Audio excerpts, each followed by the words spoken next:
Shalom saudaraku yang terkasih di dalam nama Tuhan Yesus Kristus. Selamat pagi dan salam sejahtera untuk kita semuanya. Saya Ardi, menyambut Anda di dalam Renungan Kristen Saudara Rohani. Selamat datang kembali di dalam renungan dan siraman rohani pagi hari ini. Harapan kami, semoga saudara yang terkasih dalam keadaan sehat selalu. Kiranya damai dan sukacita Roh Kudus melimpah dan tercurah di dalam hati dan pikiran saudara saat ini. Mari luangkan waktu saudara selama 30 menit ke depan untuk mendengarkan siraman khotbah pagi dan saat teduh bersama kami tim Diakonia Saudara Rohani. Sebelum kita mulai renungan kita pada pagi ini, marilah kita bersama-sama berdoa. Selamat pagi Allah Bapa di surga, Allah Bapa yang ajaib dan perkasa. Allah yang maha pengasih dan maha baik. Allah yang kami kenal melalui Yesus Kristus penyelamat kami. Terima kasih untuk penjagaan-Mu semalaman, sehingga kami bisa tidur dengan nyenyak. Terima kasih untuk pagi yang indah yang Tuhan sediakan untuk kami. Berkati kami yang ada di sini Tuhan. Berkati semua orang yang kami cintai. Berkati semua orang di sekitar kami, agar kami menerima yang terbaik. Tuhan, kami mau berdoa untuk sahabat, keluarga, dan rekan kami yang sedang sakit. Kiranya Tuhan berkenan untuk menjamah, Tuhan berkenan untuk menyembuhkan segala penyakit yang ada di dalam dirinya. Berkati juga obat yang dikonsumsi, dokter, perawat, serta keluarga yang mendampingi, biar mereka bisa menjalankan perannya dengan baik, dan saudara kami bisa sembuh dan beraktivitas seperti sedia kala. Pada hari ini, kami anak-anak-Mu akan melakukan berbagai aktivitas. Kami akan bekerja, dan menjalankan tanggung jawab kami, kiranya Kau yang mampukan. Kami serahkan seluruh rencana dan agenda hari ini ke dalam tangan Tuhan. Biar Tuhan yang berkarya dan biarkan semua rencana sesuai dengan kehendak-Mu ya Tuhan Yesus yang baik. Ampuni dosa dan kesalahan kami dan jadikan kami pribadi yang lebih baik setiap hari. Terima kasih karena telah membolehkan kami untuk kembali menghirup udara segar di pagi hari ini, menikmati seluruh anugerah yang telah Engkau berikan kepada kami. Ajar kami menjadi pribadi yang lebih baik lagi. Itu semua karena kebaikan dan curahan kasih yang nyata dari Engkau di kehidupan kami. Demikian permohonan singkat kami saat ini. Hadirlah Tuhan di dalam ibadah kami pagi hari ini. Haleluya. Dalam nama Tuhan Yesus, aku sudah berdoa. Amin. Sahabat pendengar saudara rohani, judul renungan kita hari ini adalah menemukan kasih karunia Allah. Dan pembacaan ayat emas Alkitab renungan kita hari ini terambil dari kitab Markus 7 ayat 28 berkata, "Tetapi perempuan itu menjawab, 'Benar, Tuhan, tetapi anjing yang di bawah meja juga makan remah-remah yang dijatuhkan anak-anak.'" Mari kita mulai renungan kita. Hari ini hukum ekonomi telah menjadi raja atas kehidupan. Hampir segala hal terkait dengan dunia ekonomi, penambahan, pengurangan, pembagian dan perkalian, telah berubah wujud dalam keuntungan dan kerugian. Hampir segala keputusan dan pilihan dibuat berdasarkan pertimbangan untung rugi.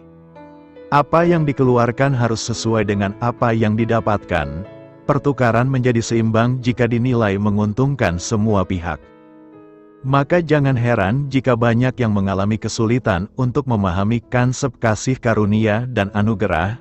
Jika seseorang mendapatkan sesuai atau diberi sesuatu tanpa merasa telah berbuat apa-apa, maka ia akan bertanya, untuk apa? Karya penyelamatan Allah itu murni kasih karunia. Banyak orang sempat bertanya, mengapa harus Israel dan bukan bangsa lain? Menjawab pertanyaan tersebut, perlu muncul sedikit untuk paham, bahwa Allah memang merencanakan hadirnya Israel untuk karya penyelamatan.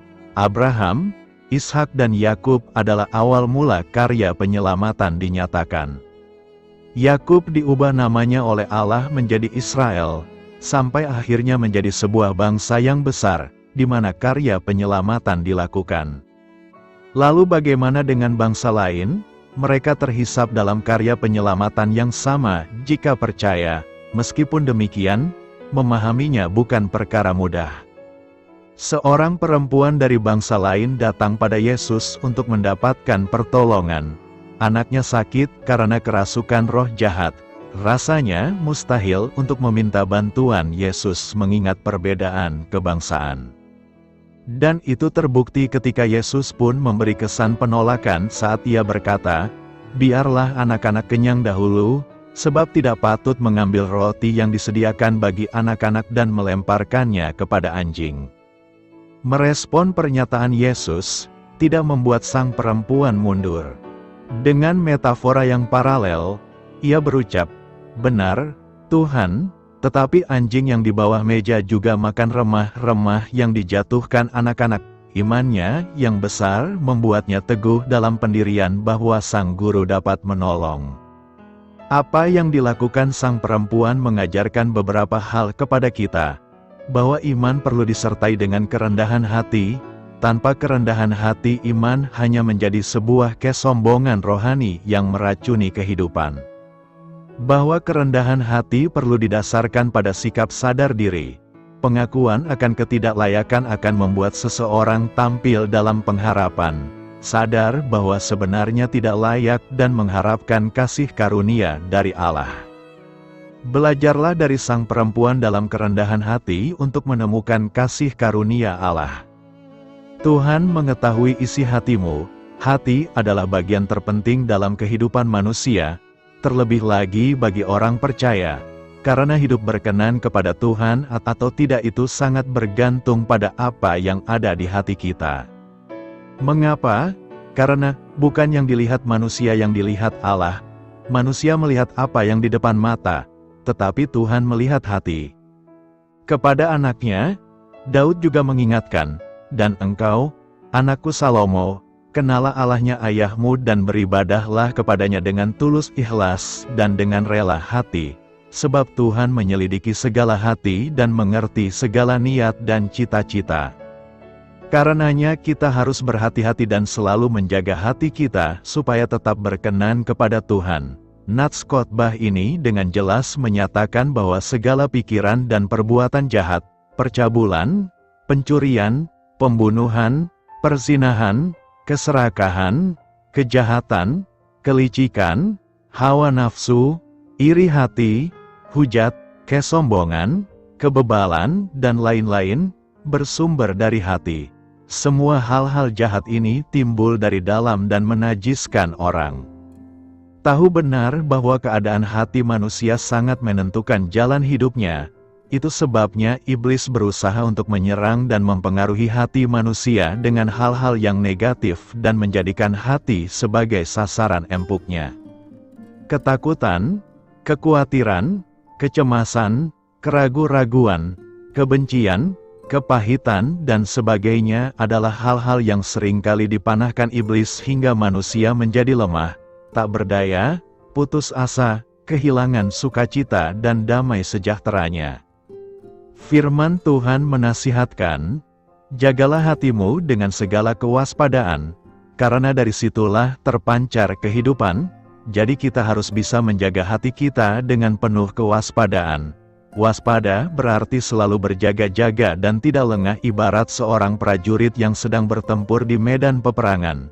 Sebab jika kita lengah sedikit saja kita akan tertembak oleh musuh. Mari kita belajar dari Daud yang selalu terbuka di hadapan Tuhan, siap untuk ditegur dan dikoreksi bila isi hatinya mulai tidak benar.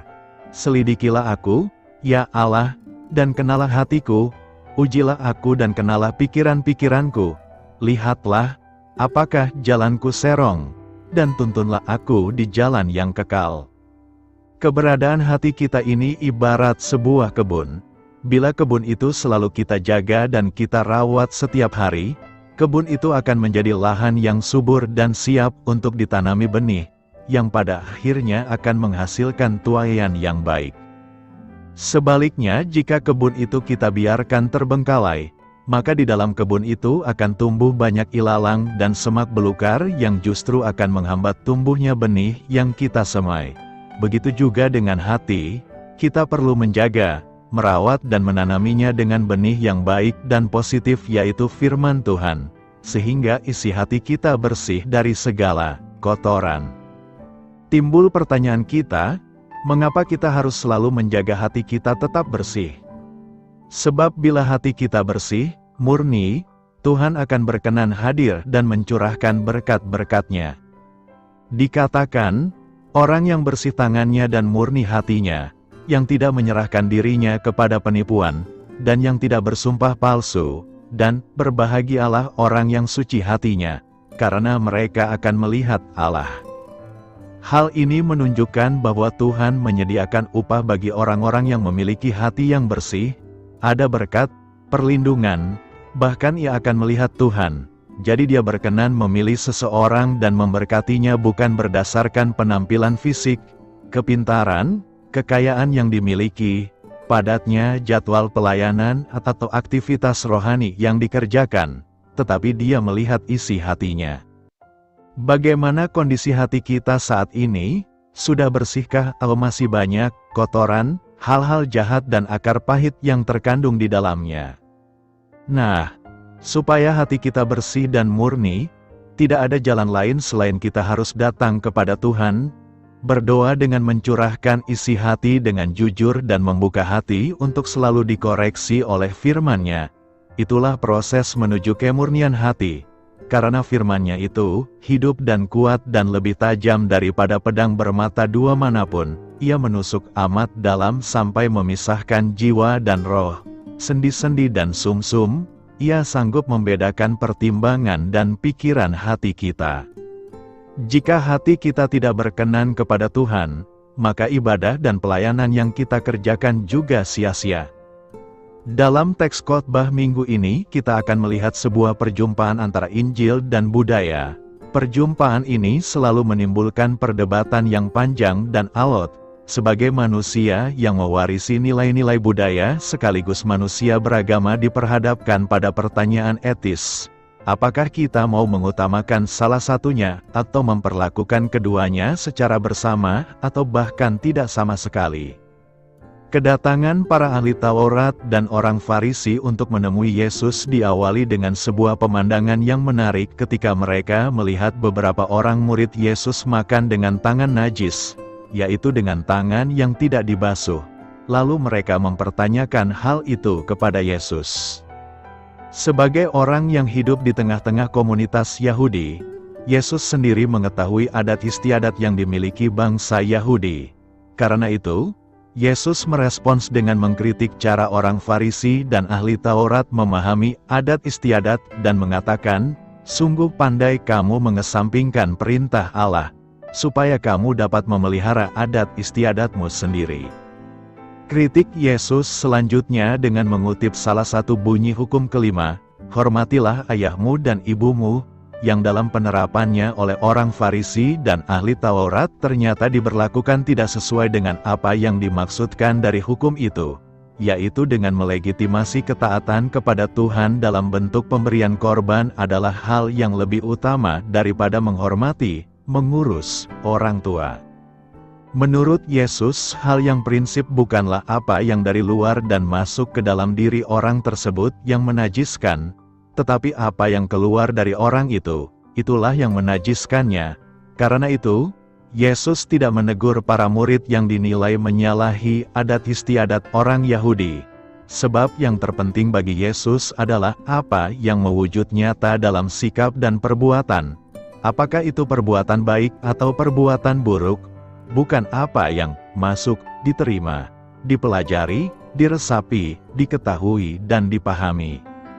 Ungkapan, "dalam laut dapat diduga, dalam hati siapa yang tahu?" mengartikan bahwa tidak ada seorang pun yang mengetahui isi hati orang lain sedekat apapun relasi yang terjalin. Isi hati akan terungkap dalam bentuk perbuatan nyata dari orang tersebut, sehingga setiap perbuatan adalah cerminan dari isi hati orang tersebut.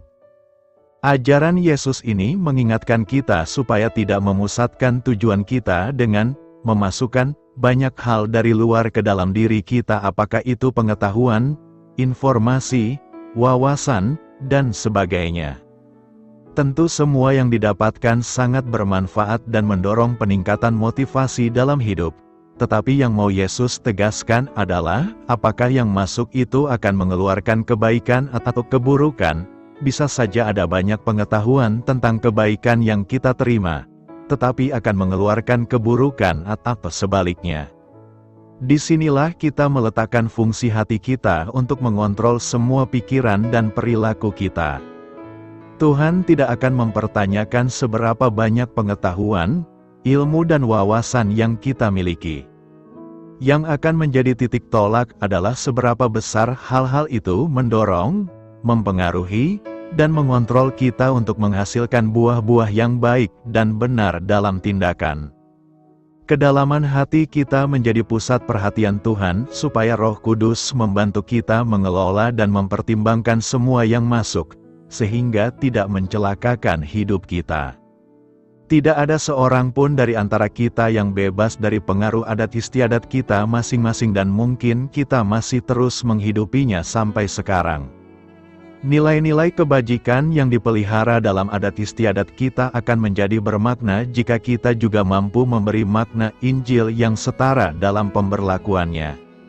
Martin Luther, tokoh reformasi, dalam salah satu tulisannya mengatakan begini, "Siapa yang dibenarkan oleh iman, dia akan meresponsnya dengan ucapan syukur dan kasih yang menyempurnakan. Melalui iman pada janji Allah, seseorang menerima anugerah keselamatan dan kemampuan untuk mengasihi dari hati dan bukan karena dorongan hukum dari luar dirinya. Demikianlah Tuhan melihat kita sampai pada kedalaman hati kita." Renungkan, kita harus menjaga hati untuk senantiasa bersih dan kudus. Segera bereskan bila hati sudah mulai tercemar sehingga tidak menimbulkan dampak negatif dalam kehidupan kita. Jangan terkecoh dengan penampilan seseorang. Penampilan seseorang boleh kelihatan menarik padahal hanya bersifat sementara. Menilai hati seseorang memang sulit, tapi paling kurang lihatlah kesehariannya, sikap hidupnya, ketulusannya, kepatuhannya, kejujurannya, kesetiaannya, dan terutama perilakunya dalam melaksanaan kehendak Tuhan, sebagai seorang yang takut akan Tuhan. Samuel tidak memaksakan kehendaknya, penilaiannya dan pertimbangannya untuk diikuti oleh Tuhan, tapi dia tunduk pada kehendaknya dan pilihan Allah. Berani menyuarakan kebenaran. Ada perkataan yang mengatakan, kita tidak bisa melarang burung-burung terbang di atas kepala kita, tetapi kita harus memastikan burung-burung jangan sampai bersangkar di atas kepala kita. Artinya, kita tidak bisa melarang dan membatasi orang-orang mau berkata apa, mau melakukan apa itu di luar kekuasaan kita. Tetapi yang harus kita pastikan, hati kita tidak akan terkontaminasi atau terpengaruh dengan kejahatan orang-orang di sekitar kita. Kita mempunyai jati diri. Saya kira karakter seperti ini yang ada pada Daud, sehingga Tuhan mengangkat dia menjadi sangat tinggi, menjadi raja bangsa Israel, dan menjadi bapa leluhur Sang Mesias. Alkitab mengatakan, "Aku telah mendapat Daud bin Isai, seorang yang berkenan di hatiku dan yang melakukan segala kehendakku." Bunda Teresa pernah berkata, menjadi orang baik adalah pilihan. Tidak ada orang yang dilahirkan menjadi baik atau buruk. Kita selalu dihadapkan dengan pilihan dalam hidup. Kita memilih mencintai atau membenci, memaafkan atau mendendam, taat aturan atau melanggarnya, untuk menjadi pemecah masalah atau sumber masalah, dan lain-lain. Untuk menjadi orang baik, berani menyuarakan kebenaran, kita membutuhkan iman dan keberanian, berani keluar dari zona nyaman diri. Penjelasan Nats dalam Nats hari ini menyajikan di hadapan kita seorang tokoh yang memiliki keberanian moral. Teladan itu adalah Yohanes Pembaptis. Karena keteguhan moralnya, dia berani mati. Yohanes dieksekusi karena menegur Herodes dengan keras. Sang raja ia kecam karena bertindak melawan hukum Yahudi dengan menikahi Herodias, istri Filipus, padahal Filipus adalah saudara Herodes sendiri. Yohanes Pembaptis merupakan model bagi kita semua. Ia memiliki iman yang teguh. Imannya itu juga yang mendasari pilihan moralnya, dan karena itu pula lah dia berani bertindak dan menyuarakan kebenaran kendati nyawa jadi taruhannya. Tokoh lain yang ditampilkan dalam nats hari ini adalah Herodes serta Herodias dan anak perempuannya. Raja Herodes dengan penuh ketakutan serta rasa bersalah meyakini bahwa Yesus adalah reinkarnasi dari Yohanes Pembaptis yang telah dipancung. Herodes sebenarnya sangat menghormati Yohanes, sebagaimana juga akan terjadi pada Yesus ketika dibawa ke hadapannya. Ketika anak perempuan Herodias meminta kepala Yohanes, Herodes merasa sedih. Sebenarnya ada kesempatan bagi Herodes untuk membebaskan Yohanes, tetapi tidak dilakukannya karena gengsi di hadapan tamu-tamunya. Herodes bisa memilih melakukan yang baik dan benar, tetapi dia tidak membuatnya. Herodias dan anak perempuannya ditampilkan sebagai orang-orang yang menggunakan kesempatan untuk mencari keuntungan sendiri. Herodias tentu juga mendengar teguran keras Yohanes kepada Herodes karena mengambil dia sebagai istrinya. Ketika mendengar teguran itu, Herodias tentu bisa memperbaiki perbuatannya dan kembali kepada Filipus. Ada kesempatan bagi Herodias untuk melakukan sesuatu yang baik, yakni pertobatan, akan tetapi, dengan mendendam kepada Yohanes, ada kesan bahwa Herodias juga menghendaki hidup bersama dengan Herodes. Dendamnya itu diwujudkan dengan meminta kepala Yohanes dipenggal di dalam penjara. Ketika murid-murid Yohanes mendengar hal itu, mereka datang dan mengambil mayatnya, lalu membaringkannya dalam kuburan. Sebuah ungkapan berkata, "Di dunia ini tidak ada teman sejati atau musuh abadi, yang ada hanyalah kepentingan kekal." Ada saja yang pro dan kontra dengan kalimat ini, tetapi yang namanya kepentingan dapat membuat kawan berubah menjadi lawan, ataupun sebaliknya, lawan menjadi kawan. Benarkah? Lewat berbagai media sosial, kita menyaksikan perbuatan nekat membunuh, menghilangkan nyawa orang, membunuh karakter, merusak nama baik, atau membunuh masyarakat demi kepentingan pribadi. Ternyata kepentingan pribadi dapat membutakan mata dan mata hati manusia. Kisah Herodes dan istrinya Herodias adalah contoh sikap mementingkan diri, dan gengsi mengalahkan kebenaran hati nurani. Karena kepentingan membalas dendam membara membuat Herodian menghasut putrinya Salome meminta kepala Yohanes Pembaptis sebagai hadiah tarian yang telah menghibur hati raja dan para tamunya. Dikarenakan kepentingan akan harga diri dan gengsi membuat Herodes memenuhi apa saja permintaan Salome. Meskipun permintaan itu mengorbankan nyawa orang yang disegani, dan membuat hatinya sedih. Kisah Herodes dan Herodias masih dilakoni dalam pentas kehidupan. Tak bisa dipungkiri juga bahwa masih ada teladan hidup bak Yohanes Pembaptis, berani berbicara kebenaran meskipun harga yang dibayar mahal. Sebagai orang beriman kita diajak untuk melakukan sesuatu yang benar meskipun tidak menguntungkan diri sendiri. Sebagaimana umat Tuhan, mari kita bulatkan tekad untuk berani menyuarakan kebenaran. Bukalah hati nurani agar mampu mendengarkan kebenaran yang berasal dari Tuhan. Sekali lagi, menjadi orang baik itu pilihan. Adalah pilihan kita untuk mendengarkan suara hati kita atau tidak. Adalah pilihan kita untuk berani menyuarakan kebenaran atau tidak. Juga sebuah pilihan, apakah kita mau bertobat dan memperbaiki diri atau tetap menceburkan diri dalam perbuatan dosa? Untuk menutup renungan kita ini, saya akan membuat ringkasan Injil Markus berdasarkan data terbaru.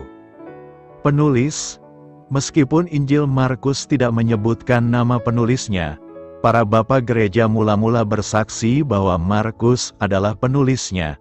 Ia adalah rekan Rasul Petrus, dan tampaknya ia adalah anak rohaninya.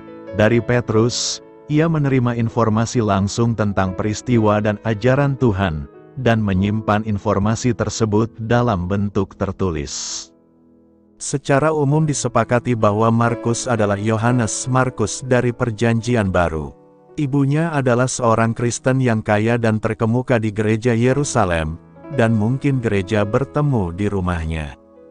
Markus bergabung dengan Paulus dan Barnabas pada perjalanan misi pertama mereka, tetapi tidak pada yang kedua karena perbedaan pendapat yang kuat antara kedua orang itu. Namun, menjelang akhir hidup Paulus, ia memanggil Markus untuk bersamanya. Tanggal penulisan, Injil Markus kemungkinan merupakan salah satu buku pertama yang ditulis dalam Perjanjian Baru, mungkin pada tahun 55 sampai 59 Masehi. Tujuan penulisan, sementara Matius ditulis terutama untuk sesama orang Yahudi, Injil Markus tampaknya ditargetkan kepada orang percaya Romawi, khususnya orang bukan Yahudi. Markus menulis sebagai pendeta bagi orang-orang Kristen yang sebelumnya telah mendengar dan percaya kepada Injil.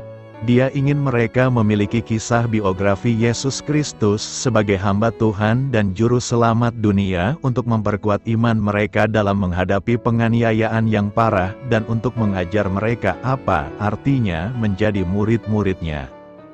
Ayat-ayat kunci, Markus 1 ayat 11 berkata, "Lalu terdengarlah suara dari sorga, 'Anakku yang kukasihi, kepadamulah aku berkenan.'" Markus 1 ayat 17 berkata, "Mari, ikutlah aku," kata Yesus, "dan kamu akan kujadikan penjala manusia." Markus 10 ayat 14-15 berkata, "Katanya kepada mereka, 'Biarkan anak-anak itu datang kepadaku, dan janganlah menghalangi mereka, sebab orang-orang seperti itulah yang empunya kerajaan Allah. Aku berkata kepadamu, sesungguhnya barang siapa tidak menyambut kerajaan Allah seperti seorang anak kecil, ia tidak akan masuk ke dalamnya." Markus 10 ayat 45 berkata, "Karena anak manusia juga datang bukan untuk dilayani, melainkan untuk melayani dan untuk memberikan nyawanya menjadi tebusan bagi banyak orang." Markus 12 ayat 33 berkata, "Memang mengasihi Dia dengan segenap hatimu dan dengan segenap pengertianmu dan dengan segenap kekuatanmu, dan juga mengasihi sesamamu manusia seperti dirimu sendiri adalah jauh lebih utama daripada semua korban bakaran dan korban sembelihan." Markus 16 ayat 6 berkata, "Jangan risau, kamu mencari Yesus orang Nazaret, yang disalibkan itu. Ia telah bangkit, ia tidak ada di sini. Lihatlah tempat ia dibaringkan." Injil ini unik karena lebih menekankan tindakan Yesus daripada ajarannya. Injil ini ditulis dengan sederhana, bergerak cepat dari satu episode dalam kehidupan Kristus ke episode lainnya. Injil ini tidak dimulai dengan silsilah seperti dalam Matius, karena orang-orang bukan Yahudi tidak akan tertarik dengan garis keturunannya. Setelah Yesus diperkenalkan pada saat pembaptisannya, Yesus memulai pelayanan publiknya di Galilea dan memanggil 4 dari ke-12 muridnya yang pertama. Berikut ini adalah catatan tentang kehidupan, kematian, dan kebangkitan Yesus. Kisah Markus bukan sekadar kumpulan cerita, tetapi narasi yang ditulis untuk mengungkapkan bahwa Yesus adalah Mesias, bukan hanya untuk orang Yahudi, tetapi juga untuk orang bukan Yahudi. Dalam pengakuan iman yang dinamis, para murid, yang dipimpin oleh Petrus, mengakui iman mereka kepadanya, meskipun mereka gagal memahami sepenuhnya tentang Mesiasnya sampai setelah kebangkitannya. Saat kita mengikuti perjalanannya melalui Galilea, daerah sekitarnya, dan kemudian ke Yudea, kita menyadari betapa cepatnya langkah yang dia buat. Dia menyentuh kehidupan banyak orang, tetapi dia meninggalkan jejak yang tak terhapuskan pada para muridnya.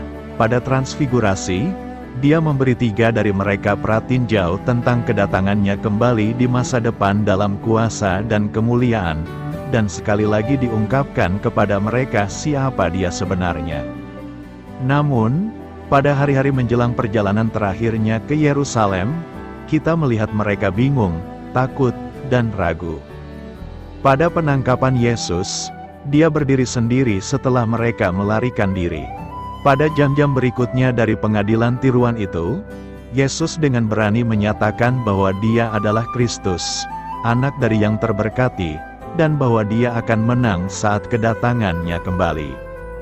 Peristiwa-peristiwa klimaks seputar penyaliban, kematian, penguburan, dan kebangkitan tidak disaksikan oleh sebagian besar murid-muridnya. Namun, beberapa wanita yang setia menyaksikan penderitaannya. Setelah Sabat, pagi-pagi sekali pada hari pertama minggu itu, mereka pergi ke makam dengan membawa rempah-rempah pemakaman.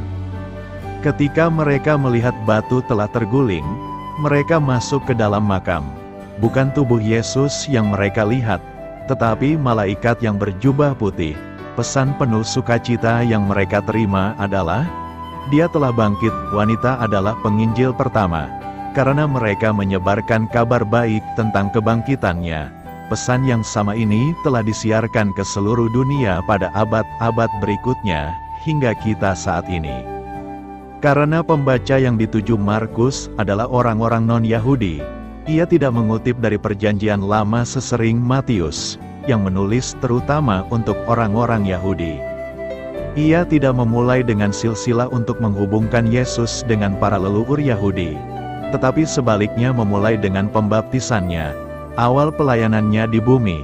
Namun bahkan di sana, Markus mengutip dari nubuat Perjanjian Lama mengenai utusan Yohanes Pembaptis yang akan menasihati orang-orang untuk mempersiapkan jalan bagi Tuhan saat mereka menantikan kedatangan Mesias mereka.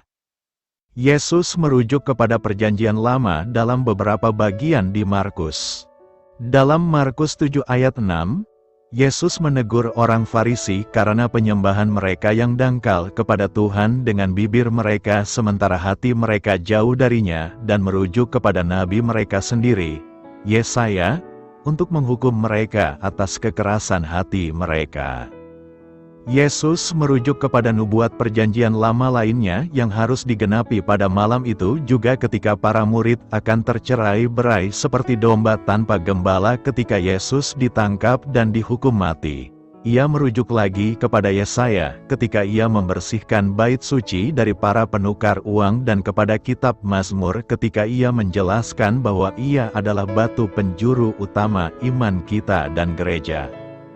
Markus menggambarkan Yesus sebagai hamba Allah yang menderita dan sebagai pribadi yang datang untuk melayani dan berkorban bagi kita, sebagian untuk mengilhami kita melakukan hal yang sama. Kita harus melayani seperti yang Dia lakukan, dengan kerendahan hati dan pengabdian yang sama untuk melayani orang lain. Yesus menasihati kita untuk mengingat bahwa untuk menjadi besar dalam kerajaan Allah, kita harus menjadi hamba semua orang. Pengorbanan diri harus melampaui kebutuhan kita akan pengakuan atau penghargaan, sama seperti Yesus rela direndahkan saat Dia menyerahkan nyawanya bagi domba-dombanya. Demikian renungan dan khotbah kita pada pagi hari ini. Doa saya menyertai saudara sekalian. Marilah kita menyampaikan doa syafaat. Ya Allah, sebagai manusia yang lemah, aku sering dilanda ketakutan. Tolonglah aku untuk melihat dan merasakan kasih serta kepedulian-Mu di tengah pencobaan dan kesulitan yang kuhadapi. Amin. Sampaikan harapan dan permintaan saudara kepada Tuhan.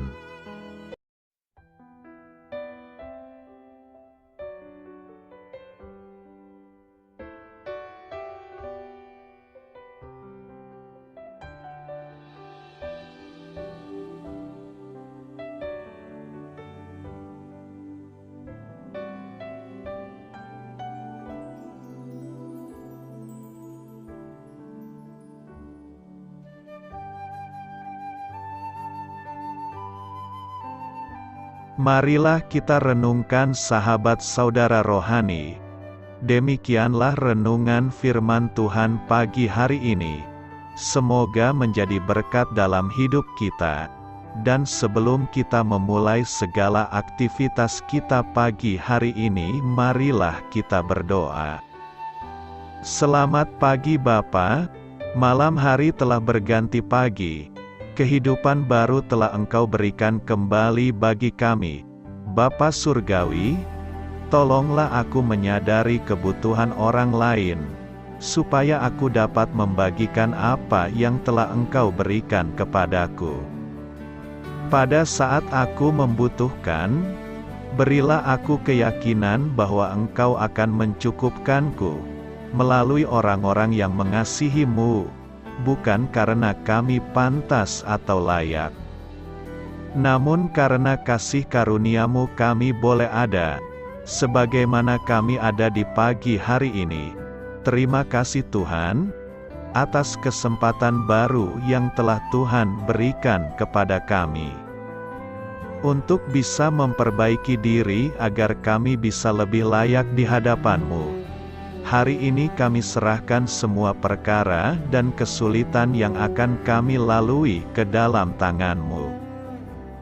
Biarkanlah kami bisa memuliakan-Mu dalam segala aktivitas yang akan kami lakukan. Amin. Biarlah firman Tuhan menjadi pengingat untuk kita semua, bahwa tuntunan dari Roh Kudus akan selalu memberi jalan keluar bagi setiap permasalahan hidup kita, dan memberi kedamaian di hati kita. Sampai jumpa di renungan pagi saudara rohani berikutnya. Kiranya Tuhan selalu memberkati saudara semua hari ini. Amin. Shalom.